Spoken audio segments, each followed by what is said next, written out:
지난 대선 선거운동 기간 충격적인 소식이 전해졌죠. 이재명 당시 대선 후보의 변호사비 대납 의혹의 첫 제보자 이모 씨가 한 모텔에서 돌연 숨진 채 발견된 것입니다. 20년 가까이 민주당 당원으로 활동한 것으로 알려진 이 씨는 친문단체인 깨어있는 시민연대당에 이러한 의혹과 함께 증거 녹취록을 제보한 인물로 알려졌는데, 당시 이재명 의원은 이 씨와 깨 시연이 허위 사실을 유포했다며 맞고발로 대응했습니다. 현재 이재명 의원의 변호사비 대납 의혹은 수원지검이 수사 중에 있는데요. 그런데 수원지검이 올해 초 사망한 제보자 이모 씨의 휴대전화를 제출받아 녹취록 등 관련 증거물을 확보하기로 한 것으로 전해졌습니다. 특히 이 씨 휴대전화엔 변호사비 대납 정황이 담긴 녹음 파일뿐만 아니라 그동안 공개되지 않았던 이재명 의원 부인 김혜경 씨의 해경궁 김씨 사건 녹취 파일도 다수 담긴 것으로 알려졌습니다. 관련 소식 상세히 보도합니다.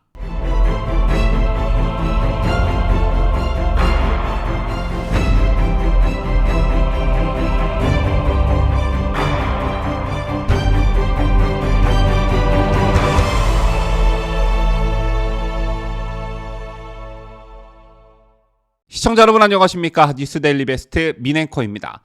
이재명 의원의 변호사비 대납 의혹, 여러분께서도 뉴스 등을 통해 많이 들어보셨을 겁니다. 이 의혹은 이재명 의원의 선거법 위반 재판과 아내 김혜경 씨에 대한 검찰 수사의 변호사 수임료를 모 기업이 이 후보를 대신해 지불했다는 의혹이 그 핵심입니다. 이 과정에 조폭 출신들이 관여했다는 의혹도 받고 있는데요. 당시 이재명은 30여 명의 변호인단을 꾸렸지만 총 수임료로 2억 5천만 원을 송금했다고 밝혀 대납 의혹이 일었습니다. 상식적으로 너무 적은 금액이었기 때문이었죠. 이 같은 의혹을 제기한 제보자 이 씨는 의혹을 밝혀줄 증거라며 수임료를 대납받았다는 변호사의 대화 녹취록을 검찰에 제출했습니다.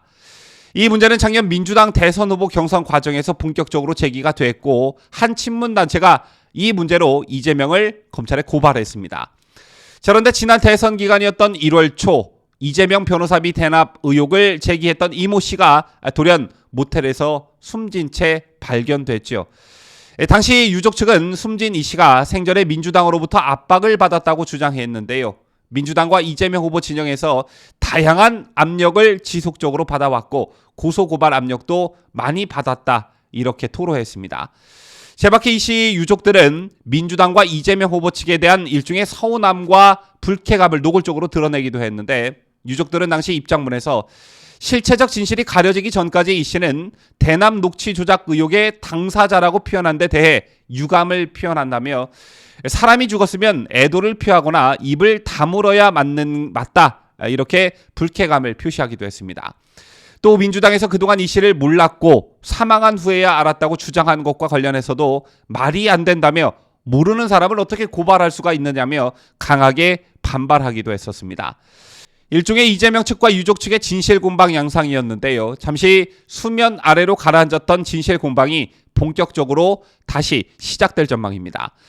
이재명 더불어민주당 의원의 변호사비 대납 의혹을 수사 중인 수원지검이 올해 초 사망한 제보자 이모 씨의 휴대전화를 제출받아 녹취록 등 관련 증거물을 확보하기로 한 것으로 알려졌습니다.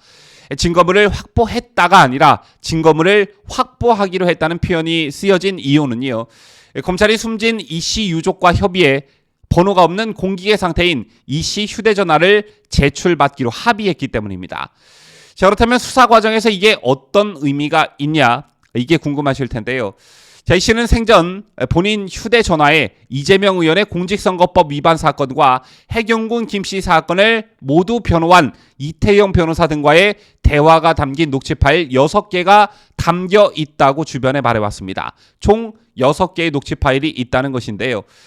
그중 3개는 이 씨 등이 수원지검에 제출을 했습니다. 이미 제출한 녹취 파일에는 이태영 변호사가 이재명 의원의 선거법 위반 사건을 맡아 변호사비 25억 원을 받았다는 취지의 대화가 나오는 녹음 파일입니다. 그렇다면 나머지 3개의 녹음 파일에는 어떤 내용이 담겨 있냐? 아직 제출되지 않은 나머지 3개 파일엔 이재명 의원의 부인 김혜경 씨의 해경궁 김씨 사건 녹취 파일도 다수 담긴 것으로 알려졌습니다. 이걸 이 씨가 생전에 추가로 공개하려 했지만 지난 1월 돌연 사망하는 것인데요. 때문에 검찰과 유족이 합의에 제출받기로 한 휴대전화에 담긴 녹취록에 대한 관심이 증폭될 수밖에 없는 것입니다. 여기서 거론된 해경군 김씨 사건은 08HK킴이라는 계정을 쓰는 트위터 이용자가 친문 핵심 인사로 분류되는 전해철 의원에 대한 비방글을 올렸고, 이에 네티즌들이 과거 트윗과 아이디, 메일 주소, 연락처 등을 추적한 결과 이 사용자가 이재명의 부인인 김혜경 여사일 것이라고 주장하면서 파장이 커졌습니다. 자, 이에 전해철 의원은 자신을 비방한 해경군 김씨를 경기도 선거관리위원회에 고발했고, 결국 경찰의 수사로 이어졌습니다. 해경군 김씨 사건을 수사했던 경찰은 2018년 11월 김혜경 씨를 선거법 위반 및 명예훼손 등의 혐의 등을 이유로 기소 의견으로 수원지검에 송치했는데요. 그런데 검찰은 증거 불충분으로 기소 중지 처리했습니다. 제2의 경찰은 이례적으로 검찰 불기소 결정은 의외라고 반박하기도 하는 등 여지는 계속해서 이어졌었습니다. 어쨌든 검찰이 넘겨받기로 한 이 씨의 휴대전화에 어떤 녹음 파일이 담겼는지 현재로서는 알 수는 없으나 이 사건이 갖는 중대함을 좀 강조드리고 싶은데요. 이재명 의원을 둘러싼 변호사비 대납 의혹은 절대 가벼운 사안이 아니기 때문입니다. 여러분 다들 기억하고 계시죠? 이명박 전 대통령은 변호사비를 기업에 대납시켰다는 이유로 뇌물수수죄가 인정돼 중형을 선고받은 바 있습니다. 하지만 비슷한 성격의 이재명 의원의 변호사비 대납에 대한 수사는 거의 이루어지지 않았었는데요. 검찰은 당초 이 사건을 대장동 수사팀 있는 서울중앙지검에 맡겼지만 얼마 후 이재명의 대학 후배가 지검장으로 있는 수원지검으로 사건을 이첩했습니다. 뿐만 아니라 수사를 지휘하는 부장검사도 대납 의혹 당사자인 이재명의 변호사와 검찰에서 함께 일했던 법조계 후배라는 사실도 알려진 바 있죠. 때문에 봐주기 수사를 하려고 일부러 인연이 있는 수사팀을 골라서 사건을 배당해했다는 비판이 제기됐습니다. 또 언론 보도에 의하면 검찰은 고발인을 조사할 때도 왜 민주당 서울 경선 직전에 고발했느냐라면서 사건 본안보다 고발 의도를 더 캐물었다고 하죠. 자, 검찰이 이렇게 수사를 질질 끄는 사이에 핵심 제보자이자 증인마저 세상을 떠났습니다. 이 밖에 지난 대선 기간 이재명과 관련한 의혹 사건의 핵심 인사들이 3명이나 숨을 거뒀습니다. 개인적으로 저는 검찰도 책임에서 자유로울 순 없다 이렇게 생각하는데요. 이 모든 불상사가 검찰이 의혹의 핵심에 접근하지 않고 사건을 방치하던 중에 일어난 비극이었습니다. 그리고 정권이 바뀌었고 대대적인 검찰 인사로 검찰이 수사 동력을 확보하게 됐습니다. 그래서 그동안 봐주기 또는 시간 끌기로 일관했던 검찰 수사가 비로소 제대로 된 수사로 이어질 수 있을까 많은 국민들이 기대감을 갖고 있는 것인데요.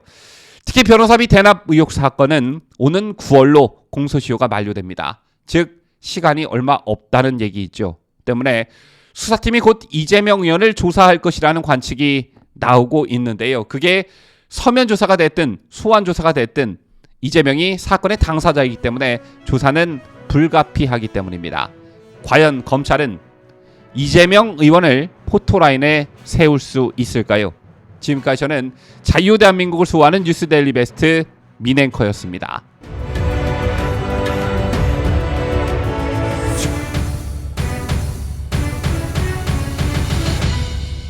함께해요. 뉴스데일리 베스트.